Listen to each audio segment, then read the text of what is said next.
America के राष्ट्रपति Donald Trump ने दुनिया के देशों पर टैरिफ लगाया। अब अमेरिका की ही सुप्रीम कोर्ट ने डोनाल्ड ट्रंप के इस टैरिफ को अवैध डिक्लेयर कर दिया है।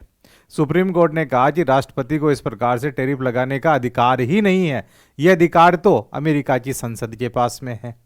यानी जब जहां कहीं पर भी कानून का शासन होता है वहां पर मेरा वचन ही मेरा शासन है जैसा सिद्धांत काम नहीं करता है। अमेरिका के अंदर 1974 के अंदर ट्रेड एक्ट बना, फिर 1977 में international emergency economic powers act बना, जिसके अंदर राष्ट्रपति को अधिकार दिया गया कि वो 150 दिन तक 15% टैरिफ लगा सकता है अगर अमेरिका के सामने युद्ध जैसी स्थिति आ रखी है, दुनिया के अंदर आपातकालीन स्थितियां आ रखी है, तब लगा सकता है।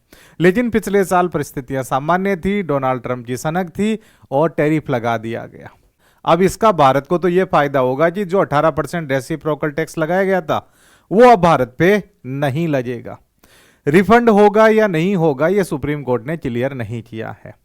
जैसे ही सुप्रीम कोर्ट ने फैसला दिया उसके बाद में डोनाल्ड ट्रंप ने कह दिया कि ये जो सुप्रीम कोर्ट के जज हैं ये अमेरिका पर कलंक हैं, इनको देश के हितों का पता ही नहीं है। यानी इस प्रकार का स्टेटमेंट यह भी दिखाता है कि न्यायपालिका और कार्यपालिका के बीच में भी विवाद होता रहता है। लेकिन अमेरिका के अंदर शक्तियों के पृथक्करण सिद्धांत को पूरी तरीके से अपनाया गया है। यानी वहां पे ना तो पूरी तरीके से अमेरिका का राष्ट्रपति पावरफुल है, ना ही सुप्रीम कोर्ट है, ना ही संसद है।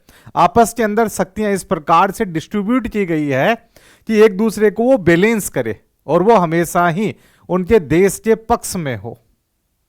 इसी प्रकार का सिद्धांत दुनिया के ज्यादातर लोकतंत्र वाले देशों के अंदर स्थापित है और भारत के अंदर भी हम लोग इसी प्रकार का सेपरेशन ऑफ पावर का कॉन्सेप्ट देखते हैं।